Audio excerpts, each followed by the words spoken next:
Assalamualaikum warahmatullahi wabarakatuh. Selamat siang dan salam sejahtera, salam kompetensi.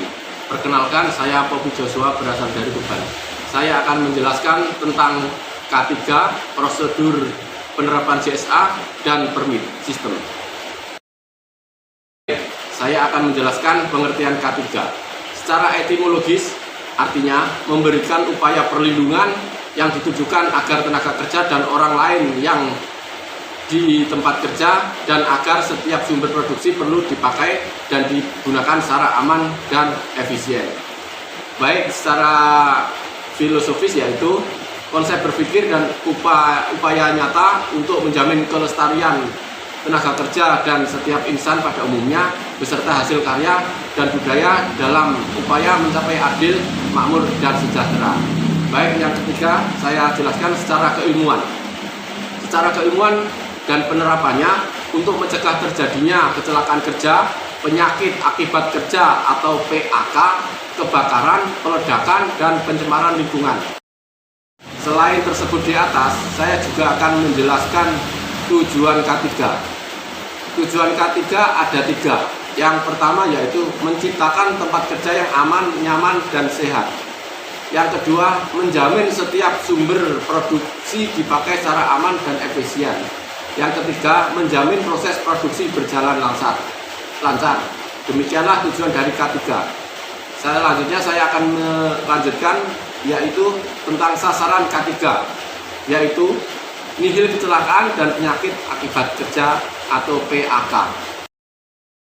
Selanjutnya saya akan menjelaskan beberapa faktor bahaya di tempat kerja. Yang pertama yaitu faktor bahaya biologi. Yang kedua, faktor bahaya kimia. Yang ketiga, faktor bahaya fisik. Yang keempat, faktor bahaya ergonomi. Dan yang kelima, faktor bahaya sosial psikologis.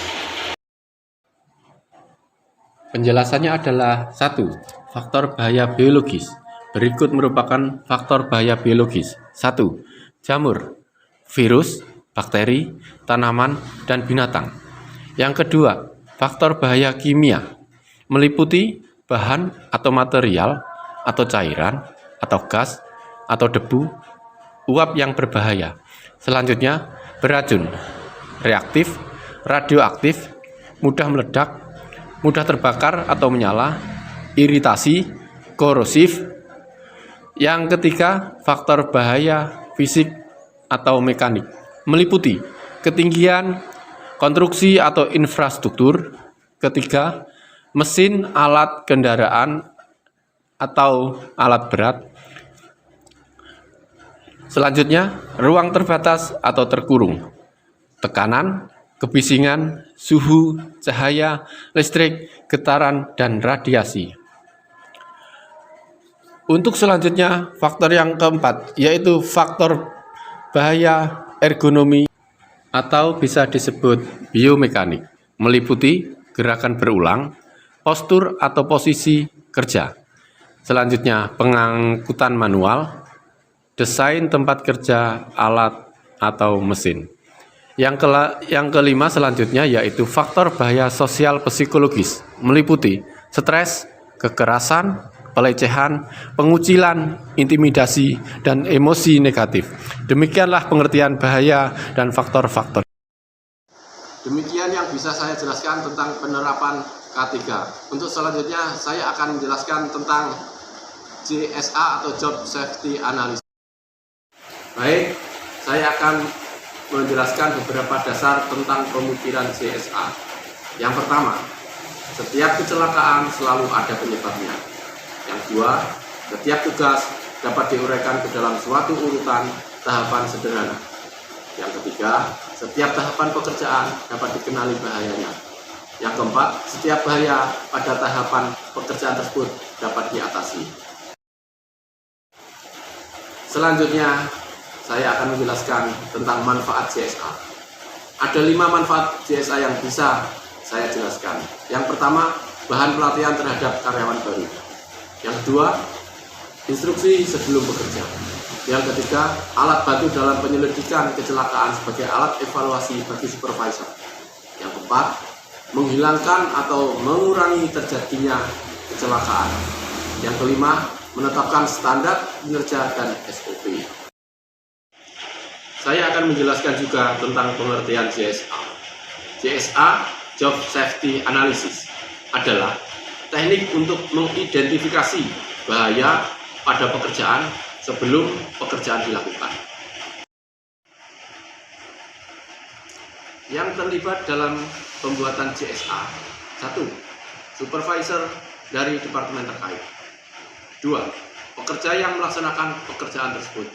3. Personel yang berkompeten. Kenapa supervisor dari departemen yang terkait? Yaitu karena biasanya orang kompeten yang membuat JSA adalah foreman atau mandor atau pengawas atau supervisor. Umumnya baik foreman atau supervisor bertanggung jawab untuk membuat JSA, mendokumentasikan berkas JSA, memberikan pelatihan kepada seluruh pekerja sesuai yang tercantum di JSA, dan menegakkan prosedur kerja yang aman dan efisien. Selain supervisor, pekerja yang melaksanakan pekerjaan tersebut juga bertanggung jawab terhadap JSA. Pekerja juga didorong untuk terlibat dalam pembuatan dan penerapan JSA karena mereka yang paling mengetahui tentang bahaya serta bagaimana cara mengontrol dan mengendalikan bahaya yang terdapat di area kerja mereka. Tahapan selanjutnya yang bisa saya jelaskan adalah pembuatan JSA. 1. Memilih pekerjaan. Yang 2, menguraikan pekerjaan. Maksudnya menguraikan pekerjaan di sini adalah seperti halnya kita melakukan pekerjaan welding. Apa yang harus dikerjakan pada waktu pengerjaan welding dan bagaimana kelengkapan alat untuk pekerjaan sebuah welding. Yang ketiga, identifikasi bahaya. Seperti halnya contoh tersebut di atas, yaitu welding atau pengelasan. Kita dapat mengidentifikasi bahaya seperti halnya percikan api maupun bahaya kebakaran. Untuk tersebut kita harus menggunakan APD yang tepat, seperti halnya pemakaian face shield, sarung tangan, dan untuk fire blanket juga harus terpakai untuk mengurangi bahaya kebakaran. Yang keempat, tindakan pencegahan dengan pengendalian ESA, yaitu meliputi eliminasi, substitusi, engineering, administrasi, dan penggunaan APD. Demikian yang bisa saya jelaskan tentang tahapan pembuatan JSA. Uraian tentang memilih pekerjaan, yaitu untuk memulai proses JSA, pilih pekerjaan atau tugas yang perlu dievaluasi. Memilih pekerjaan untuk dianalisis mungkin terdengar sederhana, namun dapat menjadikan pertimbangan penting ketika Anda memiliki waktu dan sumber daya terbatas untuk menganalisis semua tahapan proses pekerjaan. Pada dasarnya, hampir semua jenis pekerjaan membutuhkan JSA. Namun, ada beberapa faktor yang perlu diperhatikan dalam menentukan prioritas pekerjaan yang harus dianalisis terlebih dahulu. Di antaranya, pekerjaan dengan tingkat kecelakaan kerja atau PAK tinggi. Pekerjaan yang berpotensi menyebabkan cedera serius atau PAK yang mematikan. Bahkan untuk pekerjaan yang tidak ada riwayat kecelakaan sebelumnya. Pekerjaan di mana suatu kelalaian kecil yang dilakukan pekerja dapat menyebabkan kecelakaan fatal atau cedera serius. Selanjutnya, setiap pekerjaan baru atau pekerjaan yang telah mengalami perubahan proses dan prosedur kerja. Pekerjaan yang cukup kompleks dan membutuhkan instruksi tertulis. Demikianlah beberapa uraian tentang memilih. Langkah kedua yaitu menguraikan pekerjaan. Maksudnya di sini yaitu untuk melaksanakan JSA yang tepat dan menyeluruh, setiap pekerjaan harus dirinci. Langkah-langkah ini tidak hanya dibuat secara spesifik untuk satu pekerjaan tertentu, tetapi juga khusus untuk satu area kerja tertentu. Jika area kerja berubah tetapi jenis pekerjaan sama, tetap saja langkah-langkah dari pekerjaan tersebut perlu berubah juga. Penting untuk menghindari merinci pekerjaan terlalu sempit atau detail atau terlalu luas. Umumnya, setiap pekerjaan mengandung tidak lebih dari 10 tugas perorangan. Jika ternyata tugas perorangan pada JSA melebihi jumlah ini, pertimbangkan untuk membagi pekerjaan menjadi 2 atau lebih fase secara terpisah. Penting bagi supervisor untuk menjaga urutan tugas dengan benar guna memastikan bahwa setiap tahap identifikasi bahaya dan pengendaliannya sesuai dengan urutan pekerjaan yang dilakukan pekerja. Sedangkan untuk identifikasi bahaya seperti yang saya sampaikan tersebut tadi di atas, bagian paling penting dalam pelaksanaan JSA. Berikut beberapa hal yang dapat Anda pertimbangkan saat mengidentifikasi bahaya. Yang pertama, penyebab kecelakaan kerja sebelumnya, jika ada. Pekerjaan lain yang berada di dekat area kerja, regulasi atau peraturan terkait pekerjaan yang hendak dilakukan, dan yang terakhir, instruksi produsen dalam mengoperasikan peralatan. Sedangkan untuk tindakan pencegahan dengan pengendalian dengan hierarki kontrol yang sudah saya jelaskan tadi. Tahapan selanjutnya yaitu komunikasi JSA.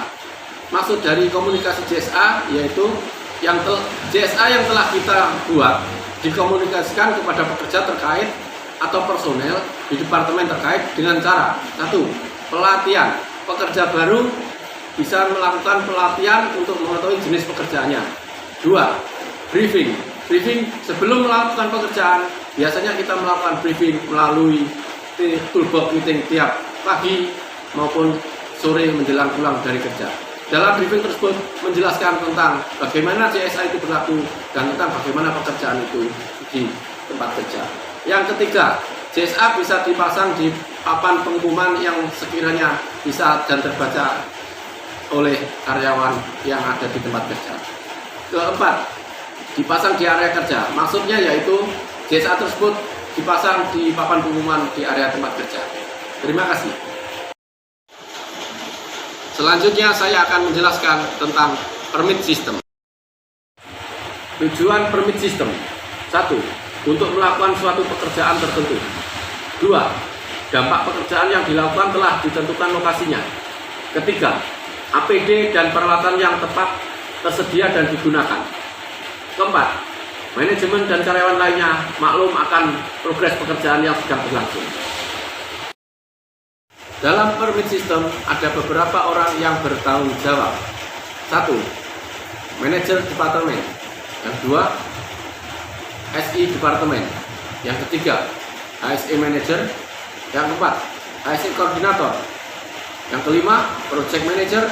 Dan yang keenam, pelaksana pekerjaan. Jenis-jenis izin kerja. 1. Full work permit. Yang 2, hot work permit. Izin kerja tambahan. 1. Izin kerja memasuki ruang terbatas. 2. Izin kerja mengisolasi peralatan listrik. Ketiga, izin kerja menggunakan radioaktif. Keempat, izin kerja penggalian. Dan kelima, izin kerja pada ketinggian dan scaffolding. Berikut saya jelaskan tentang jenis izin kerja. Yang pertama, full work permit. Surat izin kerja dingin diperlukan untuk pekerjaan yang berhubungan dengan pekerjaan konstruksi, perawatan, perbaikan yang sifatnya tidak rutin dengan ketentuan bahwa dalam pekerjaan tersebut dan tidak menggunakan peralatan yang dapat menimbulkan api terbuka atau sumber nyala. Yang selanjutnya, izin kerja hot work permit. Secara definisi, hot work permit adalah setiap aktivitas atau pekerjaan yang bersifat sementara atau permanen yang melibatkan api terbuka atau open flame atau menghasilkan permukaan panas dan atau menghasilkan bunga api yang mempunyai energi untuk mampu menyulut atau memulai kebakaran atau ledakan. Masa berlaku izin permit. 1. Masa berlaku. Maksudnya di sini adalah yaitu izin permit berlaku pada suatu pekerjaan tertentu sampai pekerjaan itu selesai. Kedua, surat izin kerja hanya berlaku untuk satu shift sampai maksimum 12 jam. Ketiga, izin kerja dapat diperpanjang dan harus divalidasi pada setiap awal pergantian shift. Berapa lama masa berlaku izin kerja?